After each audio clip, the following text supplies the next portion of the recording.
Selamat pagi saudara-saudari semua, dimanapun kalian berada. Hari ini kita melihat kitab Amsal pasal 17, Pastor Hokit yang menyampaikannya. Membaca Amsal kita mempunyai satu perasaan di dalamnya, banyak kataan yang saling beradab, yang saling saut menyambut. Sepertinya juga ayat yang pertama dan yang kedua tidak ada hubungan, dan bagaimana kita membaca Amsal. Hari ini kita mempunyai 28 Amsal, dan bagaimana membagi dalam pemenggalan dalam ayat-ayat ini. Di zaman kuno itu mudah, setiap tokoh pembicaraannya itu satu dari pemenggalan atau paragraf, dan kalau ganti perkara atau masalah perkataan itu paragraf yang baru. Tetapi kata-kata dalam Amsal sesungguhnya tidak ada batas pemenggalan atau paragraf. Setiap ayat cuma berhenti sampai di situ, dan di ayat berikutnya mulai yang masalah yang baru, dan bagaimana kita bisa membagi dalam paragraf. Satu yang tidak mudah, kamu harus membaca dengan teliti tentang kata-kata yang ada hubungannya diletakkan bersama. Itu kira-kira itu satu paragraf, tetapi sesungguhnya belum jelas. Dan kamu melihat di ayat-ayat berikutnya, di dalamnya ada kata-kata yang ada hubungannya muncul lagi. Ada kemungkinan itu juga paragraf yang lain, dan bagaimana kita kira-kira diperkirakan paragrafnya saja, karena ada kata yang juga terputus. Sulit bagi kita untuk memastikan apakah itu berhenti di ayat ke-6 dan mulai ayat ke-7 paragraf yang baru. Ada kemudian ayat ke-6 dan ke-8 juga ada hubungannya. Sulit untuk dibagikan paragrafnya. Jadi di kitab Amsal, kamu bisa membagikan paragraf atau kamu mengambil contoh dari kitab yang lain. Itu hanya seperti contoh saja. Sulit untuk memutuskan paragrafnya. Saya membagikan pasal 17 ini 5 paragraf atau subbagian. Pemenggalan paragraf, ada kata yang terputus. Bagaimana saya mengambil kesimpulan satu tema? Seperti di ayat ini, tema dari segala tema, poin, yang bisa merangkum seluruh paragraf. Setiap katanya dipersingkat menjadikan satu tema. Mungkin ini juga satu perkiraan, tapi kalau kamu telah membagi dia 5 subbagian, itu tidaklah sukar untuk memutuskannya, dan di situ bisa melihat ada hubungannya dan mengambil keputusan untuk menjadi tema. Setelah memutuskan tema, kita kembali lagi harus melihat pemanggalan paragraf dan diperbaharui lagi sehingga menjadi lebih rapi lagi. Seperti di Amsal pasal 17. Kita tahu dari pasal 10 sampai 22, termasuk dari pasal 17. Kita mengatakan ini Amsalnya Salomo. Itu perkataan Amsal, dan dibanding dari ayat pasal 1 sampai 9 itu pengajaran itu berbeda. Penjelasan Amsal berbeda. seperti ini juga satu pasal 1 sampai dengan 9, pasal 10 sampai dengan 22 itu juga kata-kata yang terputus seperti pecah. Pasal 17 juga demikian. Dan ayat-ayat ini paling suka dengan kata urutan. Setiap perkataan dibagi dalam dua, atas bawah, dua kata. Kalau kita lihat, kita bisa menerka hubungan antara perkataan pertama dan kedua sehingga menjadi satu yang kesimpulan, dan kita bisa mulai dengan ayat yang pertamanya. Kita lihat ayat 1 sampai dengan 6 terlebih dahulu. Dikatakan di pesta. Lebih baik sekerat roti yang kering disertai dengan ketentraman daripada makanan daging serumah disertai dengan perbantahan. Ini dikatakan perjamuan di rumah, dikatakan sekerat roti. Ya, memang kita lebih suka untuk ada perjamuan di rumah daripada roti. Tetapi perjamuan serumah dikatakan apa? Yang dimaksud yaitu perjamuan persembahan korbaran atau korban perdamaian. Kamu biasanya kalau selesai memberikan korban persembahan bisa serumah untuk makan bersama. Ini mengenakan Hanina dan ceritanya Hana dan Elikana. Setelah mempersembahkan korban persembahan, Hana sambil makan di situ dia terus-menerus nangis, dan di dalam orang yang di depannya atau yang menjadi saingannya terus menyakiti dia. Satu korban perdamaian sekarang menjadi korban perdamaian perbantahan. Itu bisa merasakan juga mengatakan tentang keadaan rumah. Di rumah makan bisa dengan gembira. Sampai di ayat ke-6 apa yang kali katakan, mahkota orang tua adalah anak cucu dan kehormatan anak-anak ialah nenek moyang mereka. Ini juga mengatakan tentang suasana dalam rumah, dalam keluarga. Bagaimana kamu bisa tahu bahwa rumah ini menjadi kerinduan orang lain? Pertama, tidak ada perbantahan, dan juga dikatakan ada hubungan 3 generasi. Mahkota orang tua adalah anak cucunya, nenek buyutnya, kakeknya, melihat anak cucu mereka. Itu seperti satu mahkota, bukan seperti menggelisahkan atau satu yang menyedihkan. Dan melihat generasi ketiga, keempat, itu adalah perkara mahkota. Kalau kamu melihat keluarga yang demikian, di manakah mahkota itu? Yaitu pada orang yang umur yang paling tua, dan setiap generasi dia mengajar dengan yang baik. Jadi mahkotanya ada di kepalanya, menjadi kehormatan anak-anak cucu mereka. Anak-anak juga menjadikan orang tuanya sebagai kehormatan. Perkataan keluarga ini kita pun bisa memahami, tetapi terlalu jauh bagi kita. Seperti dalam kehidupan kita sehari-hari terlalu jauh. Dan yang akhir-akhir ini kita mengatakan tentang generasi muda. Pada saat mereka pepegang HP, mereka sudah meninggalkan orang tua mereka. Seperti kamu tidak bisa mempengaruhi dia sendiri. HP itu sudah menjadi dunia bagi mereka. Dan handphone sudah mempengaruhi mereka, telah membawa godaan dunia di hadapan anak-anak muda.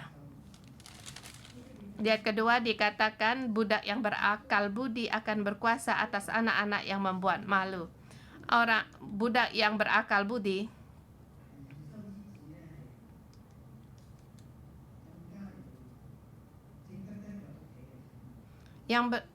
anak yang lebih lagi akan mendapat bagian warisan dengan saudara-saudara anak itu.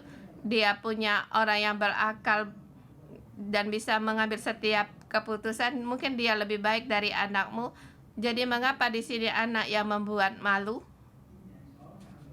Mengapa orang yang diajar oleh orang lain sekarang menjadi budakmu lebih baik daripada anak-anakmu di rumah?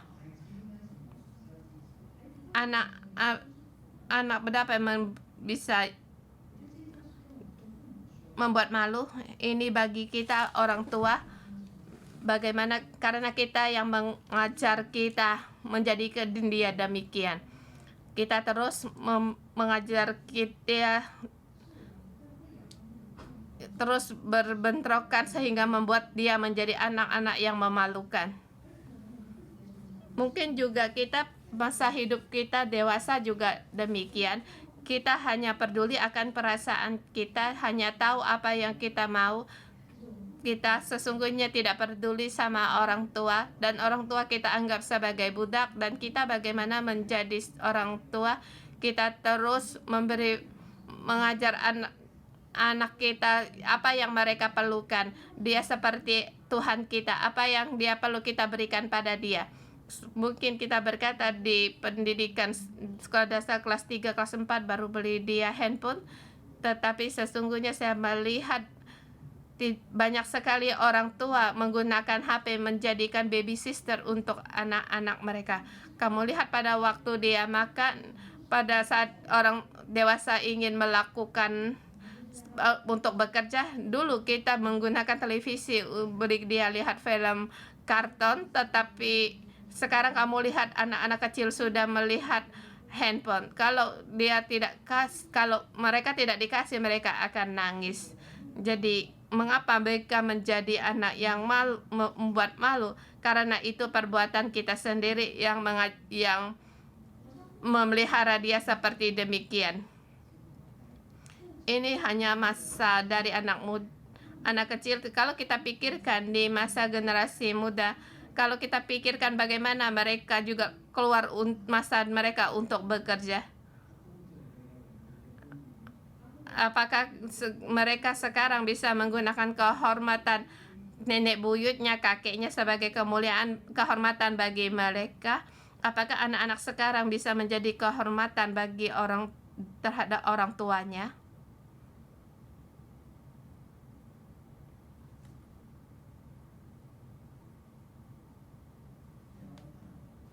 Saya terpikir kembali ayah saya. Apakah saya menjadikan dia sebagai mahkota untuk saya?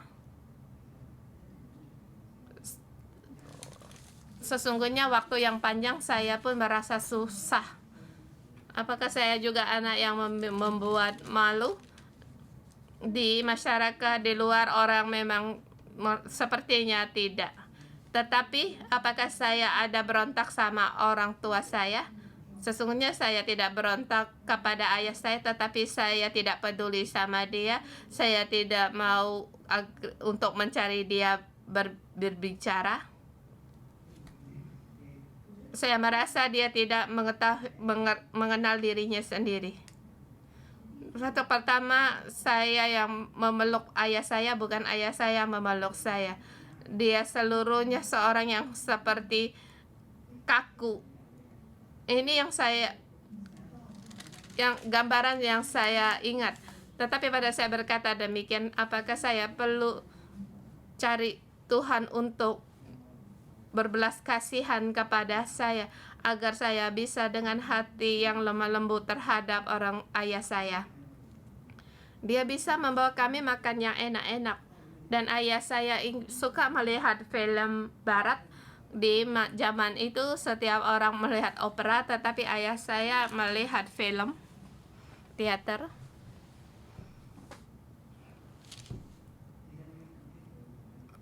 Sesungguhnya yang membuat saya mengingat akan penghargaannya sangat banyak.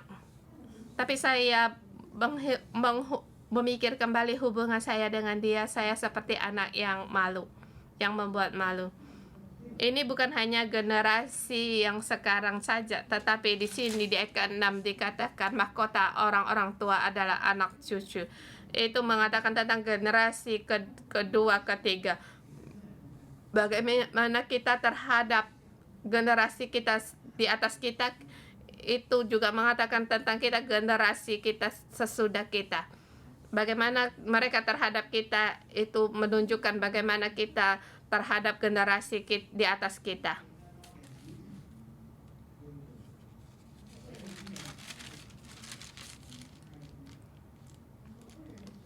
Ayat keempat, orang yang berbuat jahat memperhatikan bibir jahat, seorang pendusta memberi telinga kepada lidah yang celaka.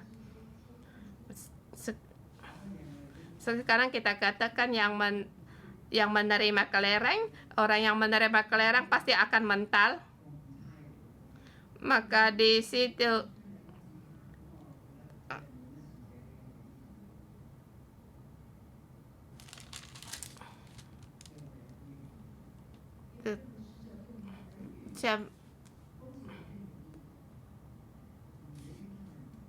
hubungan sesama tidak baik, seperti orang yang diutus yang untuk melawan, berhadapan dengan saya, dan setiap hari hidup selalu dalam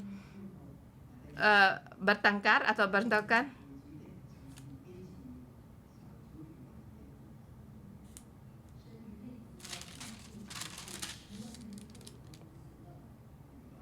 Orang-orang yang mereka tidak, orang yang bebal tidak sukacita,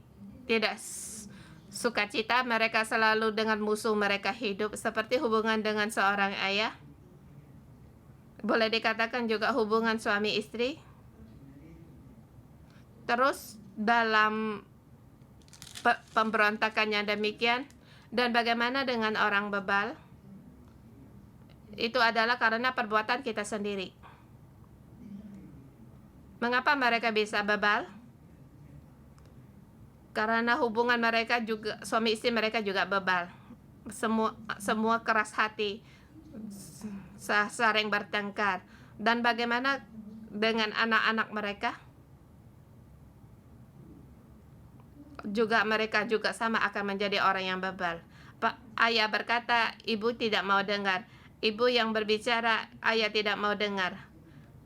Dan bagaimana kamu pikir perkataan ayah dan ibu kepada anak itu, apakah dia mau mendengar? Dia pun akan menjadi lebih bebal lagi. Terlebih dahulu haruslah kita menjadi hati yang lemah lembut terlebih dahulu. Di ayat 27, orang yang berpengetahuan menahan perkataannya. Kalau saya punya pengetahuan, artinya yaitu hati saya mau untuk diajar. Hati yang lemah lembut adalah orang yang mau diajar.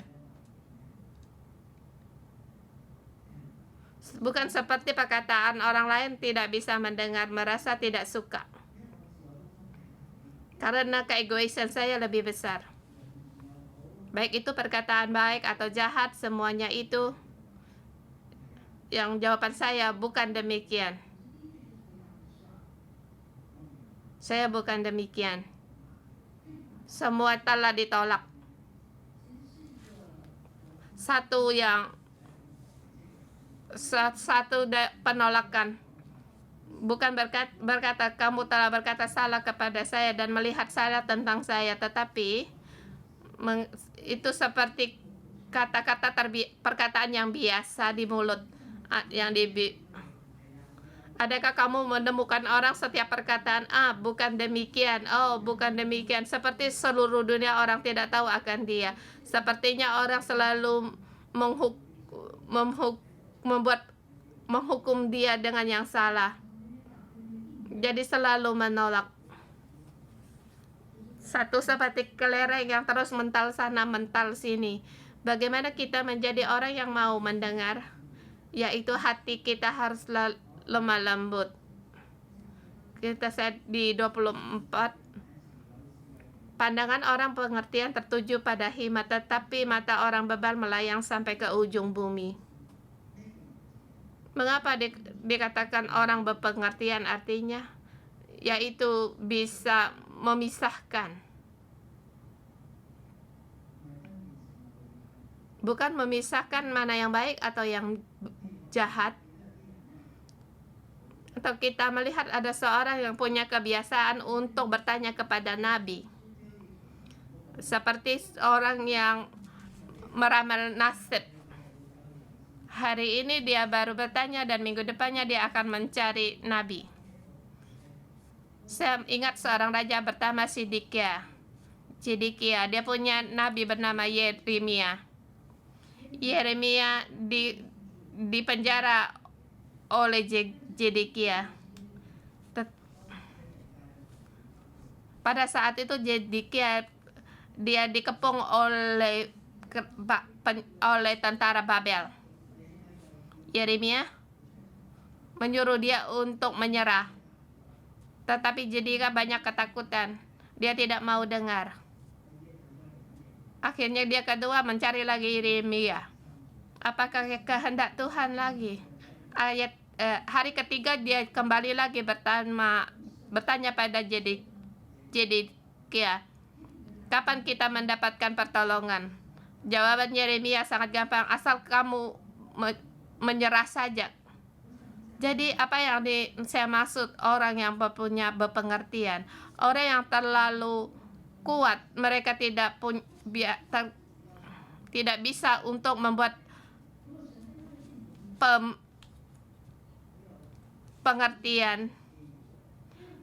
Dia ingin mendapatkan apa yang dia mau. Dia tidak punya kekuatan untuk memisahkan. Jadi setiap dia bertanya untuk mencari Tuhan, untuk memastikan, untuk mendapatkan materai dari Tuhan. Dia kehendak Tuhan bagaimana? Apakah bisa melepaskan kehendak diri sendiri? Sesungguhnya kita berdoa yang harus kita pelajari bagi orang lain yang merasa ada firman itu doa. Tetapi yang dalam berdoa yang harus kita pelajari yaitu untuk memisahkan.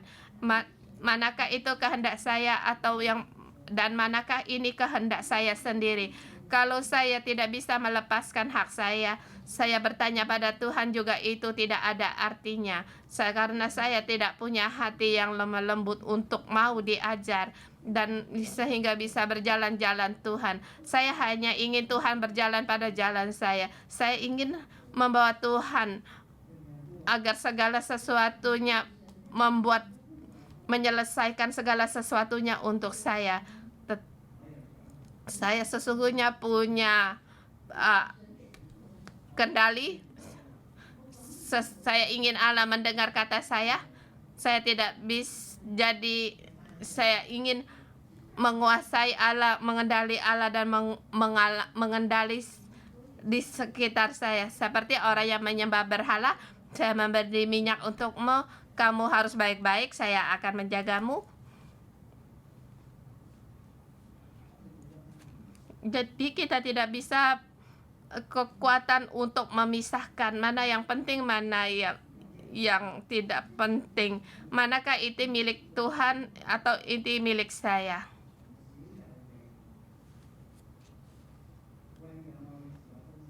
Kalau saya dari kecil diajar menjadi orang yang egois, saya hanya tahu apa yang saya perlukan. Orang tua saya juga harus menyediakan apa yang saya perlukan. Jadi kuasa saya semakin besar dan membuat saya semakin tidak bisa taat kepada Tuhan. Orang tua juga taat pada saya lagi. Apalagi Tuhan lebih lagi harus taat pada saya. Saya ada berdoa. Bukankah saya berkata amin? Amin kamu berikan kepada saya? Sesungguhnya demikian kita mengendalikan Tuhan. Kita tidak punya kekuatan untuk memisahkan. Dan kita sendiri sebagai orang tua, kita ingin juga untuk menguasai anak-anak, mengendalikan anak-anak kita. Kamu harus baik, kamu tidak nangis, saya beri kamu minum es krim. Kamu membuat PR rumah, saya membawa kamu untuk menonton film. Jadi pada saat menangis atau tidak menangis, bikin PR atau tidak PR, ini bukan satu tema, ya, tetapi temanya yaitu untuk memuaskan hati mereka. Kita terus untuk berusaha memuaskan anak-anak kita sehingga kita itu memelihara keegoisan mereka. Kita memuja dia seperti Tuhan. Dan kalau kita berkata, kalau kamu tidak ber-PR, saya akan mengambil HP-mu. Jadi kita sebagai Tuhan kita mengendalikan dia dengan mengambil pulang HP-nya.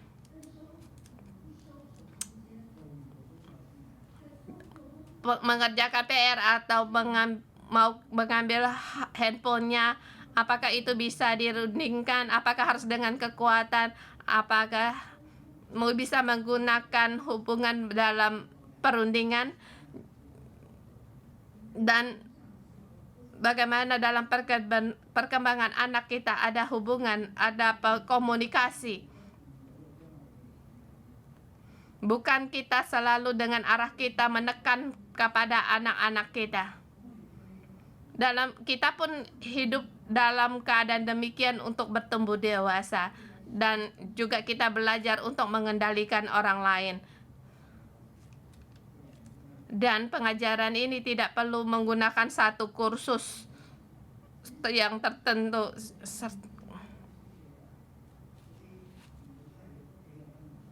Ini semua di dalam rumah sudah bisa dipelajari. Kamu mengendalikan saya mengendalikan kamu. Kita menjadikan anak-anak yang membuat malu dan menjadi orang yang bebal, yang menjadi orang yang tidak bisa atau tidak ada bisa perundingan, dan semua orang bertumbuh hidup dalam melakukan apa yang ingin kita lakukan. Saya tahu apa yang saya lakukan. Tahukah saya apa yang ayah saya yang inginkan? Sesungguhnya kita tidak peduli. Kamu tidak beri aku, kamu memaksa aku untuk sekolah ini, maka saya akan bunuh diri. Dan orang tua, papa mama, terus mereka bersusah hati, apapun tidak bisa dilakukan, dan anak-anaknya berkata mau bunuh diri. Dan jurus yang terakhir, di tengah-tengah, apakah bisa untuk diperbincangkan? Apakah perlu kita menggunakan cara pemaksaan atau ancaman dalam hidup? Adakah kita yang hati yang lemah lembut untuk bisa saling berkomunikasi dan memahami sebelah pihak apa yang ingin dia inginkan? Seperti kita berdoa, tahukah kita apa yang Tuhan inginkan? Atau hanya kita tahu hanya sendiri apa yang kita mau? Ada kalanya kita seringkali hanya tahu apa yang kita inginkan.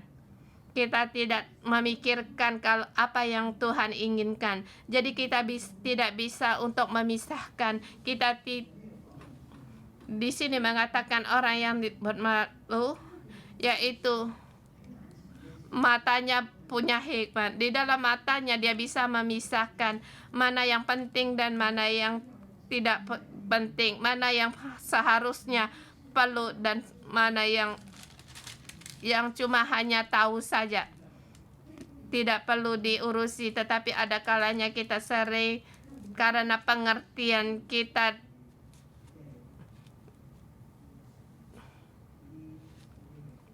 seperti dalam perkataan di handphone, kita bisa mengajarkan murid-murid kita untuk memisahkan. Ini satu, dan jangan sampai tertarik. Kamu harus demikian mengembalakan dia. Demikian juga kita sebagai orang tua. Orang berkata, kalau ingin seorang anak bertumbuh dewasa dengan baik, dia harus belajar sesuatu. Untuk janganlah langsung memuaskan dia. Jam 4 ada film kartun untuk dilihat. Terlebih dahulu suruh dia buat PR pekerjaan rumahnya. Karena tadi sudah direkam, nanti setelah mengerjakan pekerjaan rumah baru bisa menonton. Semua sudah ada kerjasama atau janji. Nah, jadi dengan demikian bisa dengan orang tua dan anak bisa ada perbincangan, ada komunikasi, bisa dirunding, bukan selalu harus dengan tekanan. Di ayat 25, anak yang bebal menyakiti orang tuanya dan memedihkan hati ibunya. Anak bebal ya dari juga bebal. 22 seperti satu kata. Ya 21 juga dikatakan siapa mendapat anak yang bebal mendapat duka, orang ayah yang bodoh tidak akan bersuka cita. Dan juga dikatakan di ayat 22, hati yang gembira adalah obat yang manjur dan semangat yang patah mengeringkan tulang. Kita tahu hati yang sukacita kita harus berdoa meminta kepada Allah kita, Allah Bapa kita. Di ayat 25, anak yang bebal menyedihkan hati ayahnya dan memedihkan hati ibunya.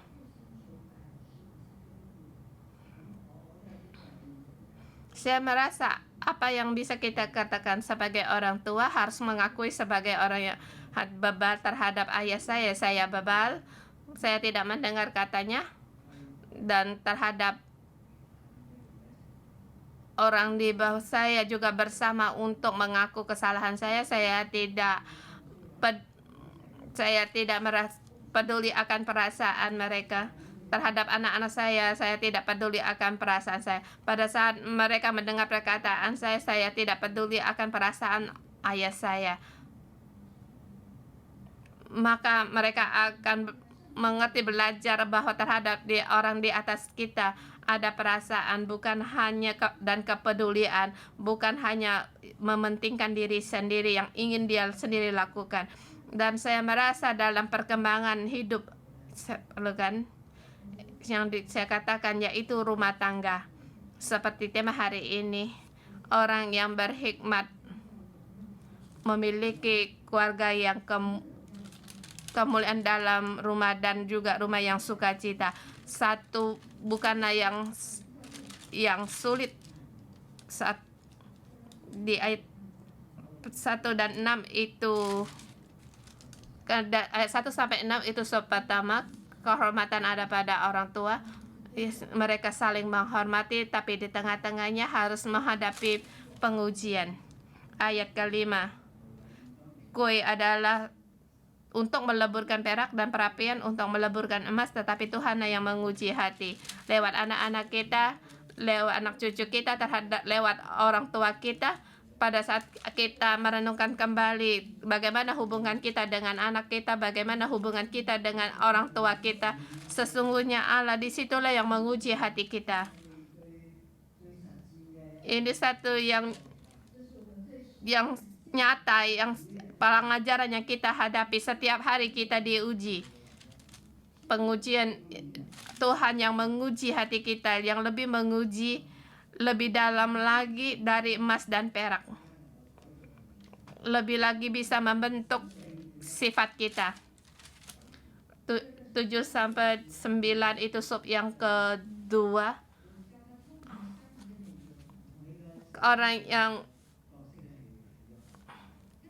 orang-orang yang kata yang bagus, seperti dikatakan orang yang bebal tidak layak mengucapkan kata-kata yang bagus, apalagi orang yang mulia mengucapkan kata-kata yang dusta. Bagaimana kamu bisa menggerakkan semuanya ini? Semua ini sudah tidak layak, tidak masuk alasan. Ayat ke-8, bagaimana orang yang kelakuan dengan orang lain, suapan, hadiah suapan itu salah, lebih salah lagi, lebih lagi menyeleweng. Kebalikannya, menutupi pelanggaran, mengejar kasih, ini satu yang baik. Sub yang ketiga 10 sampai dengan 12, orang yang berhebat menerima teguran. Ayat ke-10, suatu hardikan lebih masuk pada orang berpengertian daripada 100 pukulan pada orang bebal. Lebih lagi ada faedahnya. Satu kata hardikan atau teguran. Kalau kamu bisa menerima, saudara-saudari semua, kalau hari ini kamu bisa menerima hanya satu kata saja, bisa masuk dalam hatimu, maka itu lebih baik daripada kamu menerima seratusan pukulan daripada orang bebal. Apakah kita orang yang berpengertian? Apakah kita bisa menerima suatu hardikan atau teguran? Kita mohon Tuhan agar kita bisa mempunyai hati untuk merendahkan diri, bukan satu penolakan, bukan yang bebal. Bagaimanapun diajar sudah tidak bisa. Kita perlu satu kata hardikan atau kata teguran. Seperti saya berkata demikian, yang baru kita telah membaca Amsal. Adakah kamu satu kata yang hardikan, kata yang masuk dalam hatimu? Kalau kamu mendengar begitu lama tidak ada satupun yang masuk dalam hatimu, hari ini kamu harus sungguh-sungguh lagi mencari di manakah ayat itu. Setiap orang tidak sama. Setiap orang harus mencari ayat-ayatnya sendiri. Kalau saya sebagai ayah, saya harus menjadi ayah yang bisa menerima hardikan atau teguran. Ini bisa mengubah akan sifat saya. Ini pasti akan memperbaiki hubungan saya dengan anak-anak saya. Kita mohon Tuhan untuk memberikan firman-Nya kepada kita. Ayat 20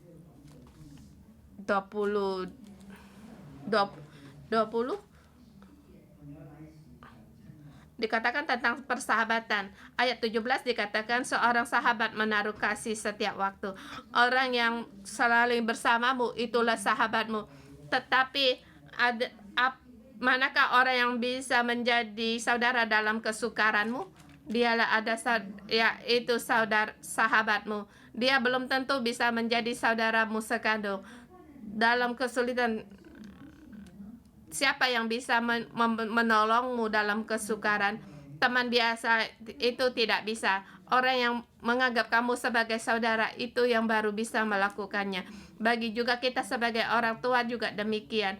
Ada pada waktu di tempat itu, atau kita bisa merasa sedih atau mengajar anak-anak kita merasa sedih hati, sudah tidak tahu bagaimana caranya. Seperti di ayat hari ini juga memberi teguran bagi kita. Kita harus menjadi sahabat bagi anak-anak kita. Kita harus menjadi saudara bagi anak-anak kita. Dalam kesukaran atau dalam berdoa atau penolong juga demikian. Ayat 20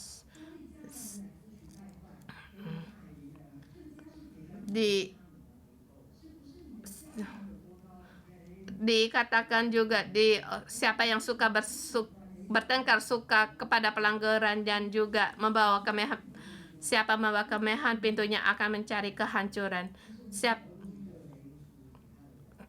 tidak usah, orang yang demikian tidak peduli akan orang lain.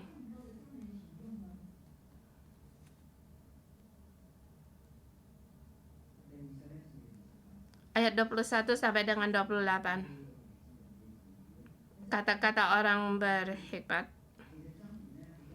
Amsal ada katanya pada akhirnya akan berkata kepada pengajaran, apakah saya menjadi orang yang pintar atau orang yang bebal? Apakah saya orang berpengetahuan atau orang bebal? Pada akhirnya akan memberitahukan kamu sebagai ujian perkataan saya bagaimana. Perkataan saya bagaimana. Ayat 28 di yang terakhir. Juga orang yang bodoh akan disangka bijak kalau dia berdiam diri, dan disangka berpengertian kalau ia mengatupkan bibirnya. Ada kalanya perkataan kita tidak usah ucapkan itu lebih baik. Yang penting saya merasa orang mengerti akan saya. Saya tidak perlu untuk berdebat. Kalau saya orang yang berhikmat, serahkan bagi Tuhan, tidak perlu untuk berdebat. Kalau setiap kali saya harus menjelaskan kehidupan saya, menjelaskan tentang kelawan saya, untuk ini, untuk itu diperjelaskan, Sesungguhnya saya menjadi orang itu sangat menderita. Serahkan bagi Tuhan. Hidup di dalam seperti hatinya yang diuji di hadapan Tuhan. Tuhan akan menolong kita. Mari kita memuji Tuhan Allah kita.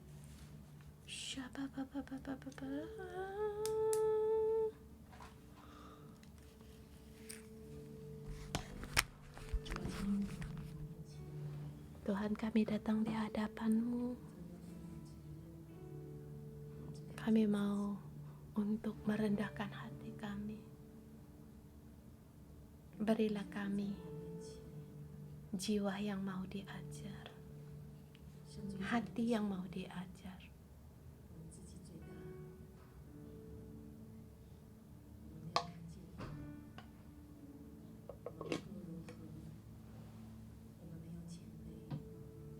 Dalam keadaan apapun, kami mau merendahkan diri.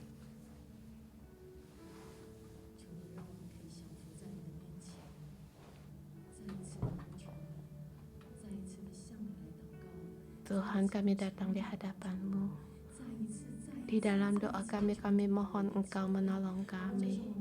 Saudara semua, kita datang di hadapan Tuhan. Dengan kita berdoa, Tuhan, katakan hari ini Tuhan, aku mau melepaskan diri saya sendiri. Mohon Tuhan untuk tolong saya.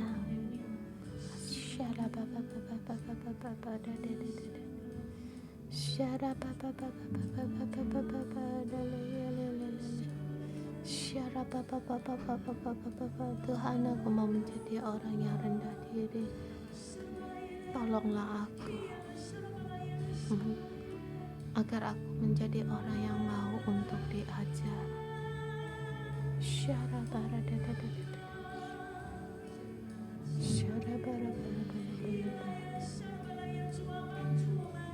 Tolonglah kami, Tuhan.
Agar aku bisa berjalan dalam kehendak-Mu, seperti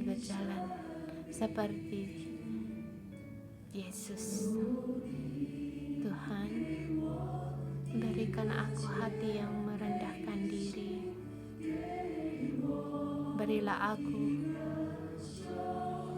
roh hati yang mau diajar, agar aku bisa berjalan bersama dalam kekudusan-Mu, bersama hidup kehidupannya Yesus.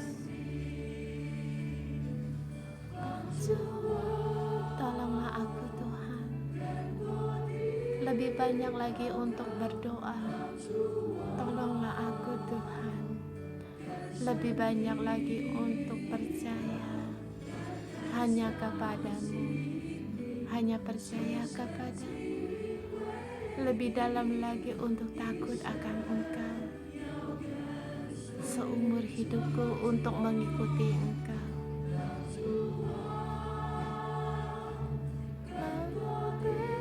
Berdoa, tolongku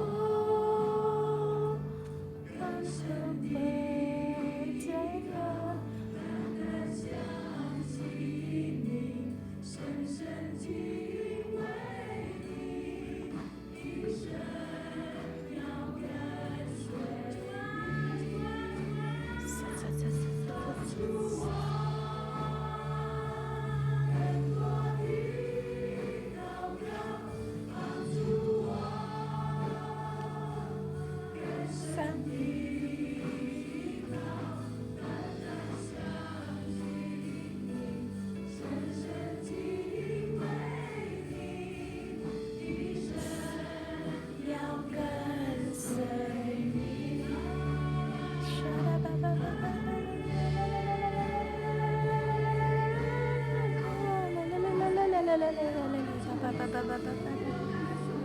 Kita mohon Tuhan untuk menolong kita agar kita punya hati yang sederhana untuk percaya akan Dia.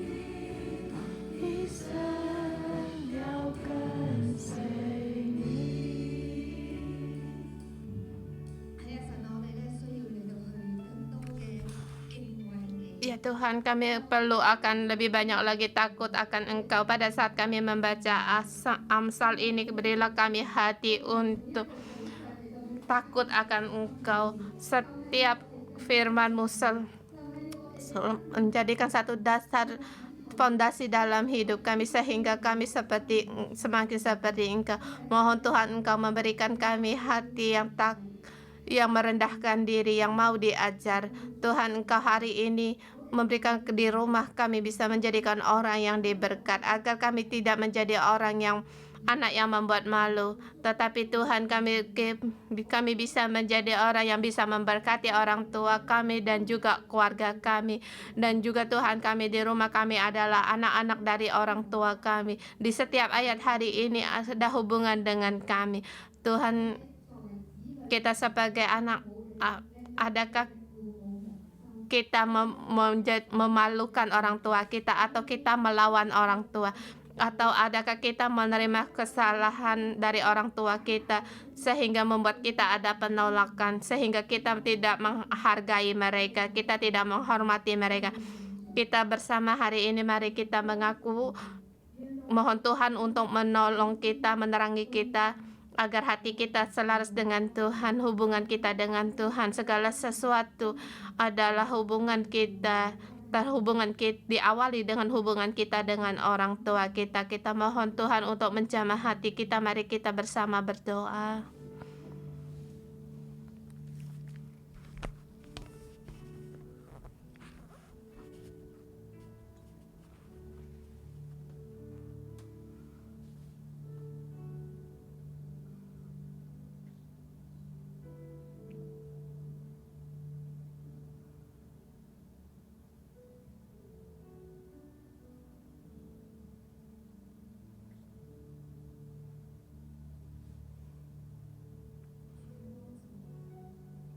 Roh Kudus, terangilah kami.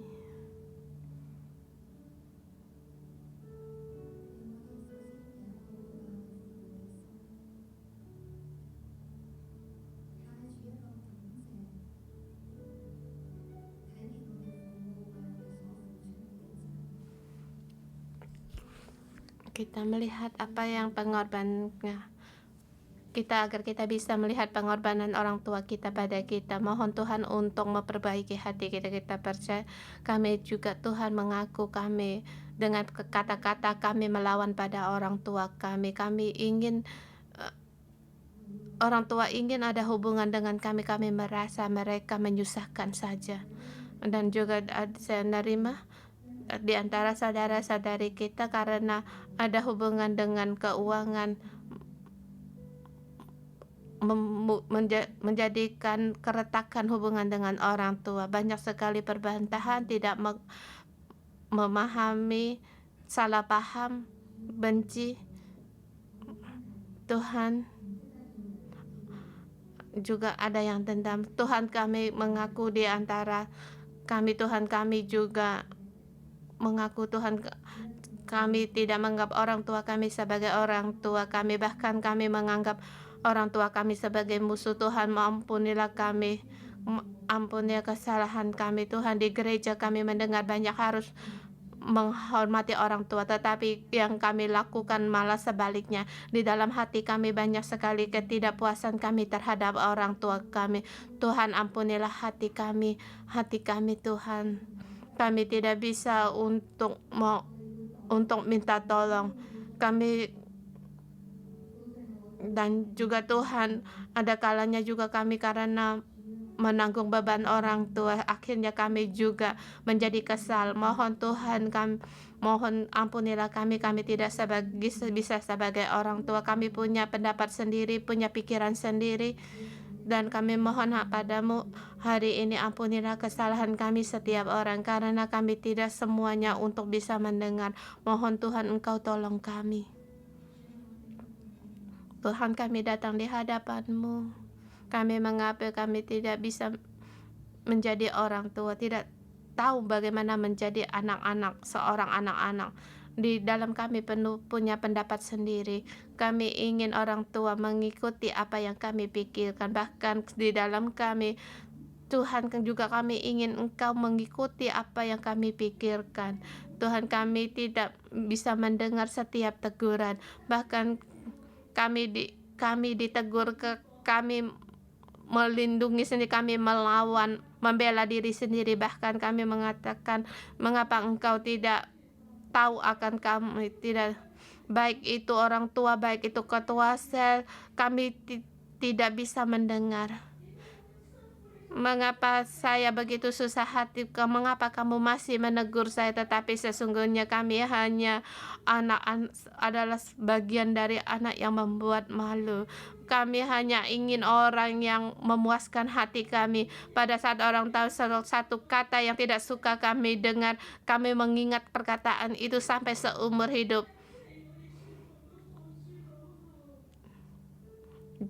Tuhan, setiap pengorbanan mereka kami pun tidak menghargai. Tuhan, kami tidak bisa menjadi anak-anak yang baik, Tuhan, dan keegoisan kami selalu menghalangi kami mendengar akan firman-Mu. Bahkan kami mendengar pun kami menganggap tidak mendengar. Sesungguhnya kami hanya ingin Engkau memuaskan akan permintaan kami. Tuhan, mohon Engkau untuk mengampuni kami, karena hati kami keras, kami memberontak, bahkan di dalam hati penuh dengan ketakutan, sehingga kami ingin menguasai, mengendali akan keadaan. Bahkan kami pun tidak bisa untuk berharap pada Engkau, terus mengikuti Engkau. Tuhan, mohon Engkau mengampuni kami, setiap kami yang menjadi anak-anak. Kami tidak bisa menghormati orang tua kami. Kami hanya berfokus pada ketidakbaikan mereka kepada kami. Tuhan, mohon Engkau mengampuni kesalahan kami. Saudara semua, mari kita berdoa. Pada saat kalaukah hubunganmu retak dengan orang tuamu atau ketua selmu, kalau mendengar tegurannya kamu tidak suka, kamu merasa disakiti, mohon Tuhan untuk mengampuni kita.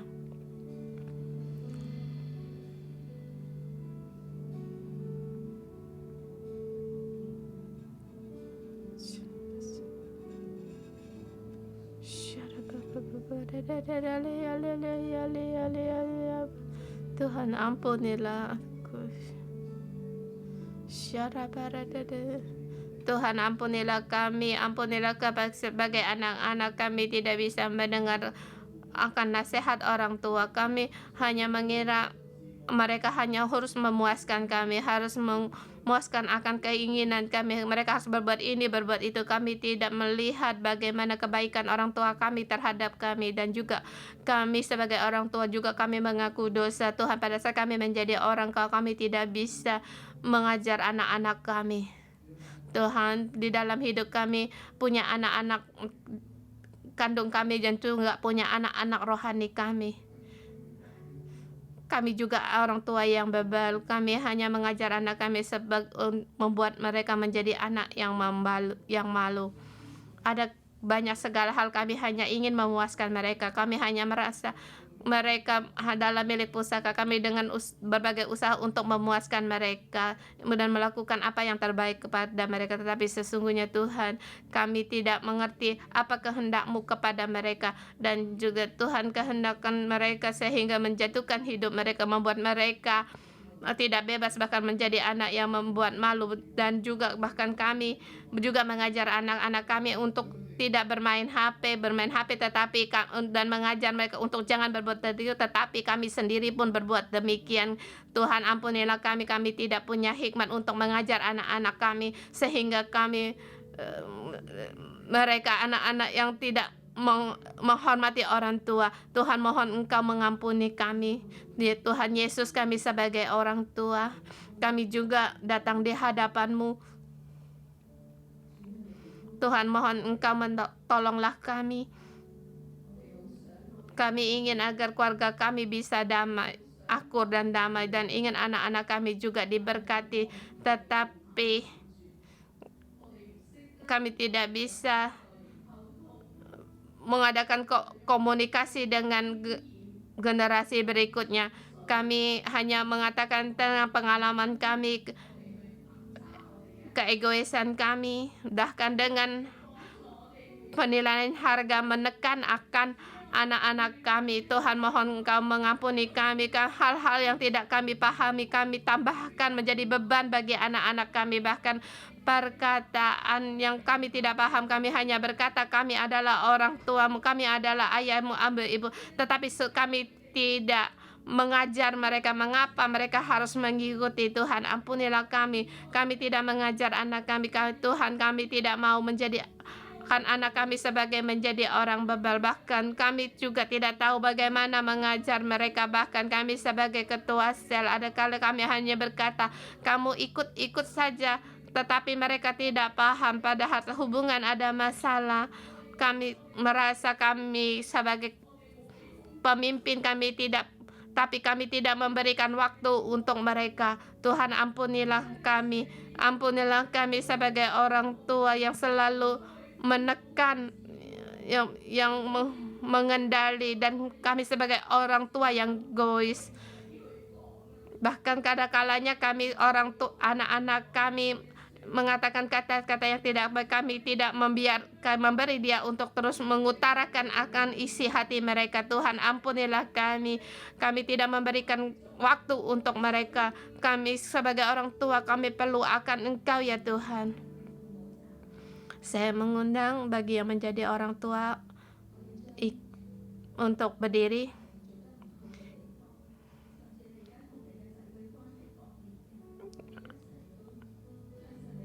Kita berdoa bagi di antara kita, mungkin juga di antara hubungan kita dengan anak kita retak. Kita mohon pada Tuhan untuk menolong kita, untuk mohon Tuhan untuk berbelas kasihan kepada kita, mengampuni kita karena kita tidak bisa menjadi orang tua.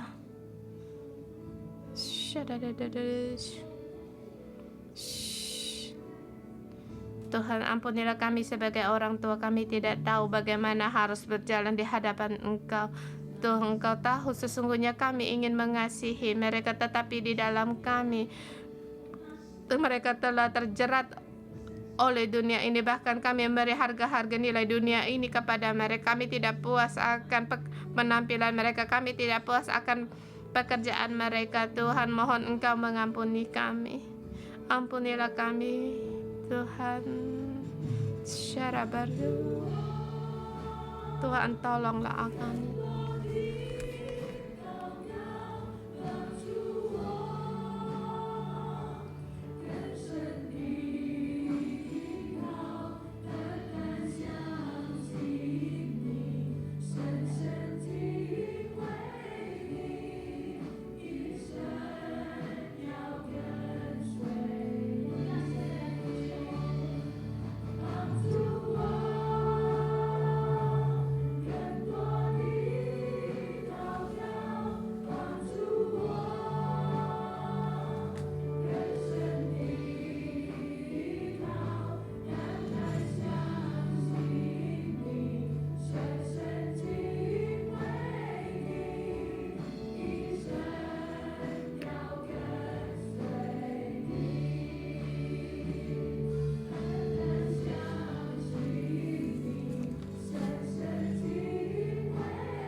Aku hanya percaya kepada Engkau dan takut akan Engkau seumur hidupku mengikuti Engkau. Terima kasih Tuhan. Seperti dikatakan, suatu hardikan lebih masuk pada orang berpengertian daripada 100 pukulan pada orang bebal. Saudara semua, saya ingin kalian ambil Alkitabmu, kamu pilih di mana ayat-ayat yang menjadi teguran dalam bagimu. Dan juga pada saat kamu menemukan ayat ini, kamu menggunakan kata hardikan atau teguran, kamu beritahu seperti Afri, kamu hari ini kamu harus kayak gini, kayak mengikuti seperti ayat. Kita membawa hati kita untuk menjadi orang yang takut akan Tuhan, dan kiranya ayat-ayat firman Tuhan ini masuk di dalam hidup kita. Kita menggunakan nama kita untuk mendeklarasikan ayat yang kamu pilih seperti hardikan pada kamu. Itu biar ayat itu, kata ayat firman itu menjadi pukulan dalam hati kita. Kita mohon roh kita untuk terbuka bagi Tuhan.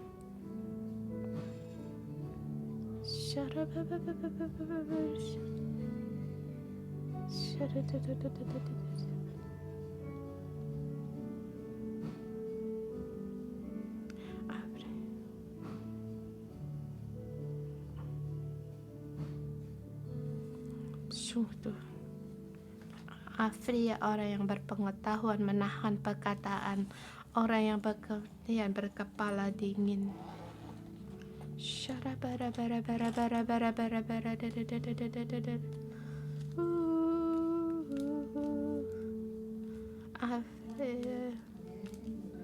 Tuhan Yesus, mohon Engkau untuk menolong kami, biarlah agar firman-Mu ini menjadikan kata-kata yang mengubah ke hati kami, agar kami menjadi orang yang berhikmat dan membawa kuasa-Mu untuk mengubah kehidupan pagi. Dan Tuhan, kami dengan percaya pada firman-Mu untuk menguji hidup kami, agar kami lebih lagi dalam keluarga kami, dalam hubungan kami lebih lagi diperbaharui. Kami tidak lagi menggunakan cara yang lama dengan berhubungan dengan orang lain. Kami punya pandangan yang baru terhadap orang tua. Kami tersikap yang baru terhadap orang tua dan anak-anak kami, dan juga hubungan kami bersama dengan yang lain mendapatkan perubahan. Mohon Roh Kudus untuk menolong kami agar dengan Roh-Mu penuhi kami lebih banyak lagi.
Jadikanlah aku sebagai anak-anak yang berkenan bagi-Mu.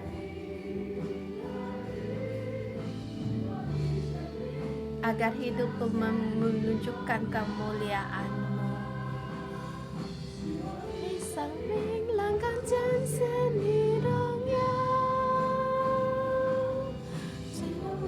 生命留在你容颜。 Tuhan kami berterima kasih.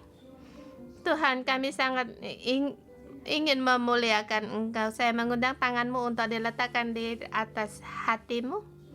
Tuhan tolonglah kami agar hati kami dipenuhi dengan kasih-Mu, agar kami menjadi orang yang lemah lembut.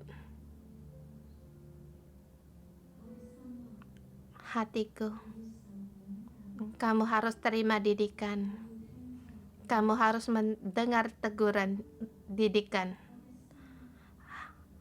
Hatiku, kamu harus merenungkan akan firman Tuhan, melihat kebaikan orang lain. Hai hatiku, semangat. Dulu yang dikerjakan tidak baik, Tuhan Yesus menolong kita. Mulai dari hari ini, hai hatiku, kita harus dipenuhi dengan lemah lembutnya Tuhan, damai sejahtera, sukacita, dan iman. Segala hubungan yang sulit, hai hatiku, kamu harus percaya pada Tuhan. Hubungan ini di dalam kasih-Nya Tuhan akan menghadapi terobosan yang besar dan akan diperbaharui. Hai hatiku, kita masih ada pengharapan karena Allah mengubah hati kita, membentuk hati kita agar kita sehingga kita semakin seperti Tuhan. Tuhan kami berterima kasih. Mari tadakan tangan kalian untuk terima berkat. Aku dalam nama Tuhan Yesus memberkati kamu.